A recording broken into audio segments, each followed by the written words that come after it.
welcome to the Money Love Story series. This is Kate Northrup, author of Money, a Love Story, and I'm here with my dear friend Nancy Levin, who is a poet and a coach and a writer, and she specializes in transforming our relationship to change and really providing a step-by-step process to make major kind of earth-shattering changes in a super powerful way.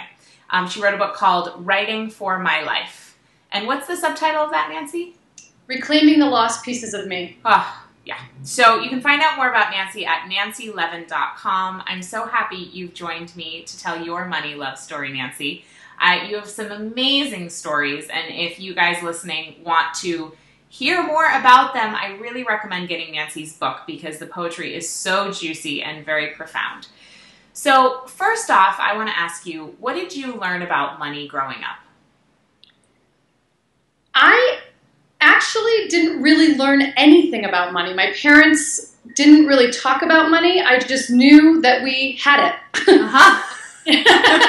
I knew that it wasn't an issue. I went to private school, and I mean, we weren't like rich, I don't think, but it was just very clear that whatever we needed was provided for us. And even going off to college, and even, I would say, even through most of my life, my relationship to money wasn't one of fear or lack. How nice. That's so awesome. And it's not that I had all this money either, but I just realized that, I mean, there were times, I do remember, this is actually funny, I do remember one point being in college, and, you know, I was on a budget and whatever, but I will say my parents paid for college for me. They even paid for graduate school for me. Nice. And that was a gorgeous gift, you know, that they gave me. And, but I remember, you know, I was on a budget, and I remember, like, remembering, like, God, I can't believe I have to buy Tampax, you know? My mother never worked. My mother doesn't even know what it's like to, like, do I have enough money to buy Tampax? Wow. That's a moment. That is pretty funny. It was funny. I remember that always. So you've had a corporate job with Hay House as the events director, but then you're also an entrepreneur and a coach and a writer. So how have you kind of been navigating that transition financially, and what's that like to kind of have both at the same time? Well, and it's even interesting because when I first started at Hay House, I was oh yeah, you were freelance. I was. You had your own business then. I did. I had my own business before Hay House, and then came on to Hay House as a freelancer. And I remember that at the point when it was presented to me that, like, you have to become an employee. And it was really intense for me. Wow. What I made that mean, you know, that I felt I would be stripped of my freedom. I felt I feared, you know, that my earning potential would be limited because I wouldn't be able to have other clients, even though at that point, Hay House was so huge for me that I didn't have another client. So right. I feared that I wouldn't be able to still work from home or work in the way that I had. And it was interesting because I had a lot of conversations with Reed, the president of Hay House, about this. And he assured me, and in this case, it actually came true, that nothing really changed. Mm. I still was able to operate in such a way that it was as if I was independent in some way still. I love that. And so but that was a big thing for me. I mean, I can honestly say that, you know, being at Hay House has been my dream job. And yet, if it was presented to me, you have to move to Southern California and come into an office every day, forget it. Not happening. So not freedom an option. Is a deal breaker. Yeah, totally. So freedom is a really important value for you. Yeah, and freedom, and the way that I define freedom is that, like, I do get to wake up every day and decide how do I want to spend my day. Mm-hmm. Yes, I have to work. I have a portion of my day that I'm working, but I get to go for a run in the middle of the day. I get to go for lunch. I get to work in my jammies. I get to work at night. I'm not going to, I mean, really, freedom for me is A, not wearing pantyhose and not going to an office. No pantyhose, no office. I love that. I love that. After my Devil Wears Prada job in New York City, there will never be more pantyhose. Good. Pantyhose should be banned. Period. Totally. They're awful. So beyond that moment, you know, thinking like, oh, my mom never knew what it was like to not know if she could buy Tampax or not. Where have been some challenges or sticking points for you around money, even if it's not having a fear and lack relationship with it? Well, what's interesting to me is that I am divorced. Mm-hmm. And in my marriage, I was the breadwinner and I was the money caretaker. Uh-huh. And it was fascinating to me that it wasn't until I actually started preparing for my divorce and my mediation how little I knew about my money. Wow. And I just got chills, actually. But I can remember, it was 3 summers ago. It was the summer of 2010, after I had filed for divorce. Mm-hmm. And, you know, getting divorced, in my case, became a second full-time job because I had to do all the paperwork. And I was sitting there with, you know, looking at all the, like, at properties, mortgages, bank statements, you know, like all this stuff, and realizing, like, it was a huge reality of check around what I had, what I didn't have, what went where, what was left, what I was having to absorb, you know. And so really, I mean, I can say that one of the great gifts of my divorce was that I got really intimate and clear, hardcore with my money and understanding it in a different way. Cool. I love that. And before we started recording, we were chatting a little bit about a recent aha that you had about money as you're writing this second book. So can you talk a little bit can you tell people what you were saying to me about money and value and stuff? Yeah, I mean, I realized that, you know, for me,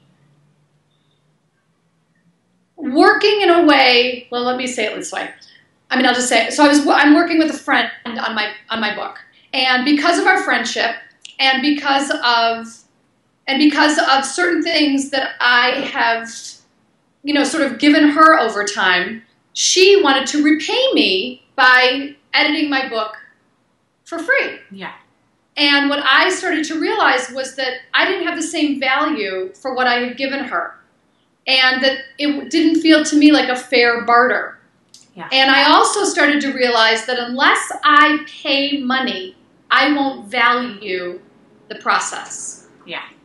And even though, you know, in our friendship, it came up around, you know, she's like, I don't want to take your money and all this stuff. But I realized that for me to take myself seriously, I needed to pay her for what she was giving me. Yeah. And that's where the value piece came in. And as I told you, this really came from understanding this concept in your book around, you know, that, you know, money is just a stand-in for what I value. Yeah. And I really value this exchange between us. I need to put money there. Love it. I love it. And that is sort of a new twist. Yes, money is a stand-in for what we value, and also you won't value it unless you're paying for it. And that's something, you know, for a lot of people who might be listening, whether you're a coach, a freelancer, somebody who makes their own rates, it is really important to know that if you're not charging what you're worth, people will not value you.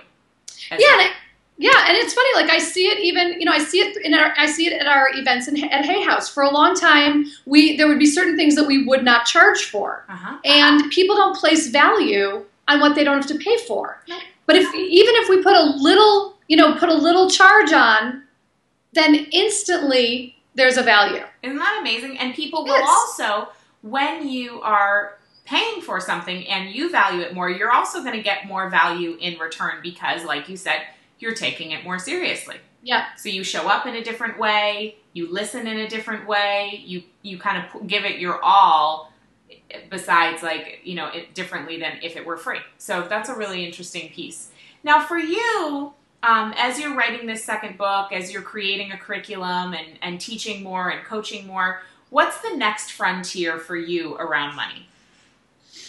Well, I'm even thinking about the same things you just mentioned, and it's funny because I just saw your video about the six. Oh, yeah. The 6 ways to create passive or residual income. Yeah. And even your whole conversation around trading hours for dollars, basically, and just the way of thinking about things differently, because the traditional coaching model is one-on-one, yeah. But there's so many ways that there are so many ways to do untraditional coaching models. Yes, there are. And that's really what I am thinking of. So I'm thinking of online. I'm thinking of doing groups. I'm thinking of doing, and I'm thinking of the combination of live and online. And my background for, 18 years now is in live events. Yeah. And I still believe more than ever, especially with how easy it is to not be in a room together. I know.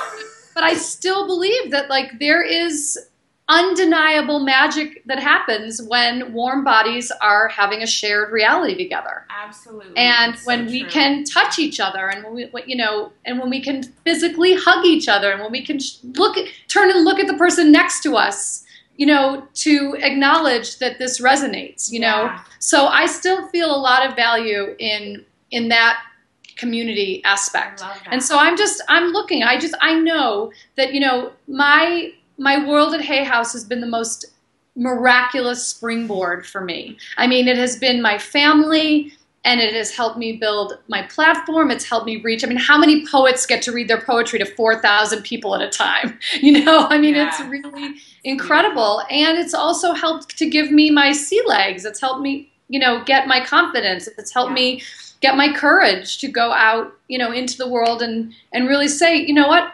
I went from here to here, and let me tell you my story. Let me share with you what got me along the way on my journey, and maybe it can help you. So absolutely. I feel really impassioned right now. My real thing is I really feel like I was put on this planet to get free and help other women, especially, do the same. Mm-hmm.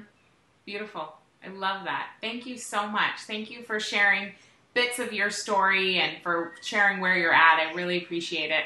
And if you want to find Nancy, go to nancylevin.com and grab her book, her first book. Her second book will be out soon too, so get on her email list so you'll know about that. And if you want more money love stories, visit I'll edit that. I love your bloopers. If you want more money love stories, visit moneyalovestory.com, and you can find out more about my book, Money a Love Story, there, and get access to my free online event, which is called A Course in Having Enough, and I'll be joined by guest experts Barbara Stanny, Amanda Steinberg, founder of thedailyworth.com, and Marianne Williamson. So check out moneyalovestory.com for all of that info and more interviews. Thank you, Nancy, so much for joining me. I really appreciate it. Thank you, Kate. Bye. Bye.